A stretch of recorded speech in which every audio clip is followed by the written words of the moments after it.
अगर देखें तो स्टेबिलिटी अब लौटते हुए दिखाई दे रही है दुनिया भर के बाजारों में। अगर कमोडिटी मार्केट की बात करें तो वो भी थोड़ा स्थिर हुए हैं और दुनिया भर के बाजारों में भी अब एक रिकवरी देखने को मिल रही है। तो यहाँ से संकेत ठीक ठाक ही हैं और भारतीय बाजारों में हम देख ही रहे हैं लगातार एक तेजी देखने को मिल रही है।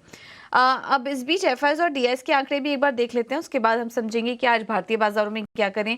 कैश मार्केट में कल एफआईआईज की तरफ से बिकवाली हुई और 2,915 करोड़ की बिकवाली एफआईआईज करके गए हैं कल। हालांकि हल्की खरीदारी आई थी, बहुत ज्यादा बड़ा आंकड़ा नहीं था, लेकिन थोड़ी बहुत खरीदारी यहाँ पर आई थी। सेलिंग प्रेशर थोड़ा कम हुआ था, लेकिन आज फिर से एक बिकवाली का आंकड़ा आ रहा है।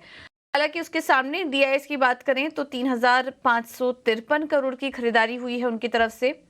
इंडेक्स फ्यूचर में 491 करोड़ की बिकवाली का आंकड़ा है एफआईआईज का, और इंडेक्स ऑप्शन में 14,000 के लगभग की बिकवाली यहां पर एफआईआईज की तरफ से देखने को मिली है। तो ये हैं एफआईआईज और डीआईएस के आंकड़े कल के। चलिए अब इन नंबर्स को देखते हुए आज निफ्टी और बैंक निफ्टी के लिए इंपॉर्टेंट लेवल्स क्या होंगे ये भी एक बार समझ लेते हैं। हमारे साथ फोन लाइन पर डिम्पी कालरा जुड़ चुके हैं डेटा एनालिसिस करने के लिए। डिम्पी गुड मॉर्निंग, बताइए आज निफ्टी और बैंक निफ्टी का डेटा क्या कह रहा है और सपोर्ट और रेजिस्टेंस अब कहाँ नजर आ रहा है बाजार में? गुड मॉर्निंग पूजा। अगर आज के डाटा देखें तो उससे पहले थोड़ा कल का डाटा देखना होगा। कल भी हमने कहा था कि शॉर्ट कवरिंग मार्केट के अंदर और आएगी और थोड़ा बहुत बाजार और ऊपर ट्रैक की तरफ जाएगा, और हमारा अपना मानना है कि इस सीरीज के अंदर बाजार 22,000 नहीं तोड़ेगा। और कल मार्केट ने करीब 22,300 350 के आसपास की क्लोजिंग की है, कुछ और पॉइंट्स जोड़ लिए हैं, थोड़ा गैप अप का भी हेल्प था, उसके बाद बाजार चला। देखिए शॉर्ट कवरिंग की एक मर्यादा है, वो एक लेवल तक आपको लेके जाके छोड़ देगा, उसके बाद फिर आपको कुछ ना कुछ नया डाटा चाहिए। तो अच्छी चीज ये है कि इस बार निफ्टी और बैंक निफ्टी के अंदर शॉर्ट कवरिंग हुई है और शॉर्ट कवरिंग ने उसको क्रिटिकल सपोर्ट से ऊपर लेके आए हैं। क्या है शॉर्ट कवरिंग सारी जिंदगी चलती रहेगी ऐसा नहीं है।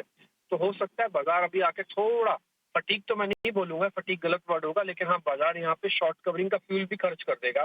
फिर बाजार बिल्कुल अपने फ्यूल टैंक को खाली रखेगा तो चलेगा कैसे, उसके अंदर नया डाटा चाहिए होगा।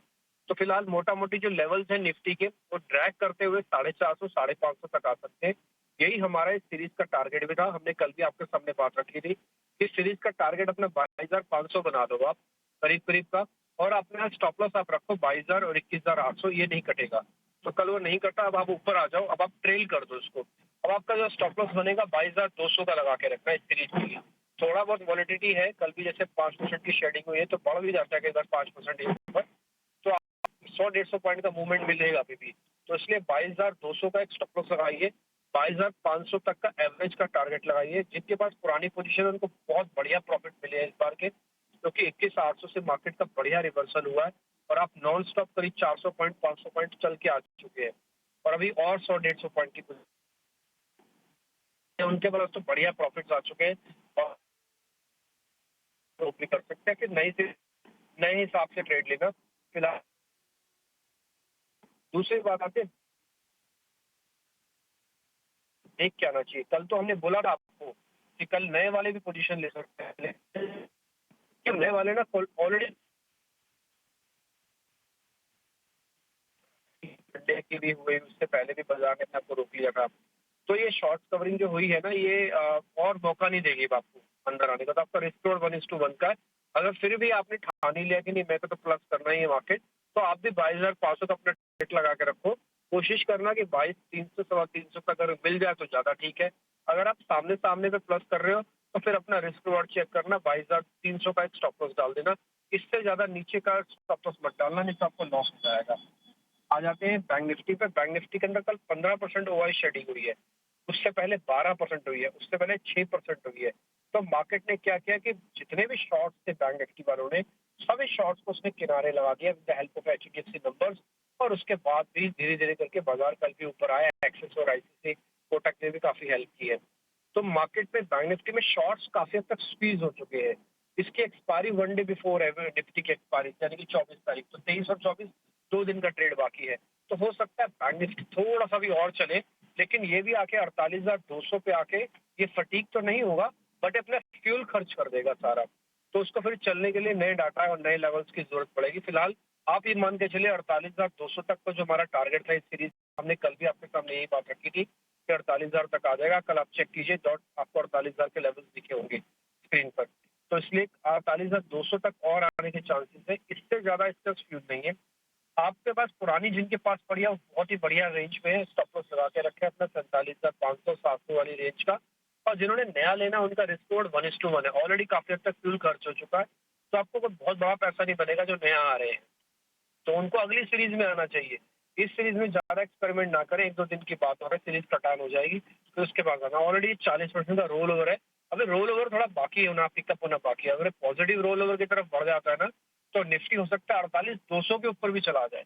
बट अभी आप यही मान के चलो कि 48,200 तक जाएगा। ऑप्शंस ट्रेडर्स को रुक के काम करना चाहिए। थोड़ा मार्केट कल परसों में साइडवेज भी हो सकता है। तो 6 शेयर एफ&ओ बैंक के अंदर है। पुट कॉल रेशियो के अंदर कोई मेजर चेंजेस नहीं है, दोनों एक एक पे चल रही हैं। और साथ ही एफआईज रिटेल और डीआईएस की होल्डिंग में भी किसी तरह का कोई चेंज नहीं है। ठीक है, तो संकेत ठीक ठाक ही मिल रहे हैं आज बाजार के लिए। इंपॉर्टेंट लेवल्स भी आपको बताए हैं। एक्सपायरी को 2 दिन ही रह गए हैं, तो थोड़ा संभल के ट्रेड कीजिए। ये है सलाह आपके लिए, निफ्टी और बैंक निफ्टी दोनों में ही। बहुत बहुत शुक्रिया डिम्पी आपका ये पूरा एनालिसिस करने के लिए। अब आगे बढ़ते हैं। हमारे साथ बाजार पर रणनीति देने के लिए एक और एक्सपर्ट जुड़ चुके हैं। रेलिगियर ब्रोकिंग के अजीत मिश्रा इस वक्त हमारे साथ जुड़े हैं। अजीत जी, थैंक यू सो मच समय देने के लिए। बताइए आप आज किन शेयरों में ट्रेड करें? गुड मॉर्निंग पूजा। पूजा देखिए, जिस तरीके से रिबाउंड देखने को मिला है मार्केट में, सस्टेनेबिलिटी इंपॉर्टेंट है। 22,300 के ऊपर अगर आप रुकते हैं तो डेफिनेटली ये रिकवरी स्ट्रेंथन होगी। बट कुछ एक स्टॉक सेक्टर्स ऐसे थे जो कि बावजूद इसके कि मार्केट में गिरावट है वहाँ पे स्ट्रेंथ बनी हुई थी। उनमें से 2 नाम, पहला नाम भारत फोर्ज का। काफी टाइम से हम देख रहे हैं स्टॉक में एक बेस फॉर्म होते हुए, एंड फाइनली इसका एक ब्रेकआउट देखने को मिला है फ्रॉम दैट कंसोलिडेशन रेंज। तो एंटिसिपेशन ये है कि ये रिकवरी स्ट्रेंथन होगी और करीब करीब 1260 तक के लेवल शॉर्ट टर्म में आपको देखने को मिल सकते हैं, को आप लॉन्ग करिए। दूसरा नाम होगा from the PSU basket, Canara bank का। कल के सेशन में पीएसयूज में काफी अच्छा ट्रैक्शन देखने को मिला था, specially in the PSU banking space. यहाँ पे भी देखिए अपने रिकॉर्ड हाइज को रिक्लेम करने की अटेम्प्ट दिख रही है। जिस तरीके से कल इसने अपने शॉर्ट टर्म एवरेज को रिक्लेम किया है और क्लोज किया है विद स्ट्रॉन्ग वॉल्यूम्स। यहाँ पे भी मोमेंटम एक्सटेंड होते हुए नजर आ रहा है। 620 तक के लेवल्स एंटिसिपेटेड हैं। 590 के स्टॉप लॉस के साथ इसको भी आप लॉन्ग कर सकते हैं। ठीक है, तो ये है सलाह कैनरा बैंक पर 620 के टारगेट के लिए। और इसके अलावा भारत फोर्ज भी अच्छा लग रहा है, यहाँ पर भी आप खरीदारी करके चल सकते हैं 1260 के लेवल्स के लिए। और दूसरा स्टॉक है कैनरा बैंक। तो भारत फोर्ज और कैनरा बैंक, इन दोनों पर तेज़ी करने की सलाह। प्लेट्स हम आपके लिए वापस से चलाने की कोशिश करेंगे, नहीं हो तो आप नीचे ट्रेडिंग आइडियाज़ आपके लिए चलते रहेंगे, उस पर भी आप नज़र रख सकते हैं। करते हैं कमोडिटी मार्केट की। हमारे साथ एसएमसी ग्लोबल सिक्योरिटीज़ की वंदना भारती जुड़ चुकी हैं। Vandana ji, thank you so much ET now Swadesh को समय देने के लिए। सोने चांदी से पहले शुरुआत करते हैं। इनफैक्ट अगर ओवरऑल पूरे कमोडिटी मार्केट को देखें तो अब थोड़े स्टेबलाइज हुए हैं। मिडिल ईस्ट में भी टेंशन कम होते हुए नजर आ रही है। सोने में भी हमने देखा थोड़ी नरमी आई है। तो क्या ये सही मौका है सोने में अगर किसी को खरीदारी करनी हो तो? जी पूजा, काफी एंटिसिपेटेड थी ये फॉल, क्योंकि काफी हीटअप हो गई थी रैली और यहाँ से एक प्रॉफिट बुकिंग आई है। मेरे ख्याल से काफी 4000 पॉइंट का फॉल तो इनफैक्ट सिल्वर में आया है। 3000 तक का फॉल यहाँ पे गोल्ड में ऑलरेडी आ चुका है। मैं कहूंगी एक बार थोड़ा सा इनका और वेट करने के लिए। मुझे लग रहा है कि आज एक नीज ऑफ रिएक्शन आएगा, एक गैप अप ओपनिंग हम हो सकता है आता हुआ देख भी ले यहाँ पे गोल्ड और सिल्वर में।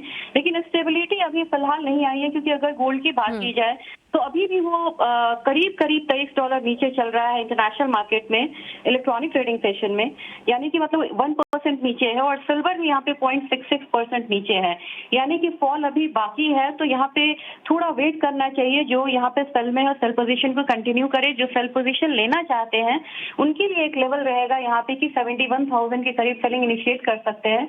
नीचे का टारगेट यहाँ पे होगा 70,600 का। स्टॉप लॉस लगाना होगा 71,200 का।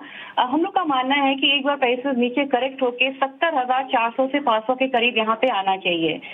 सिमिलरली अगर बात की जाए सिल्वर की, सिल्वर में भी मुझे लग रहा है कि 80,400 के करीब एक सेलिंग करना चाहिए, इनिशिएट करना चाहिए। जो टारगेट होगा इसका वो 80,000 से भी नीचे का बनेगा, यानी कि 79,800 का। स्टॉप लॉस यहाँ पे लगाना होगा 80,700 का। तो दोनों ही कमोडिटी में अभी एक जो नीज ऑफ रिएक्शन आना है करेक्शन फेज का, वो अभी आना बाकी है। वो आज के दिन में हम यहाँ पे आता हुआ देख सकते हैं।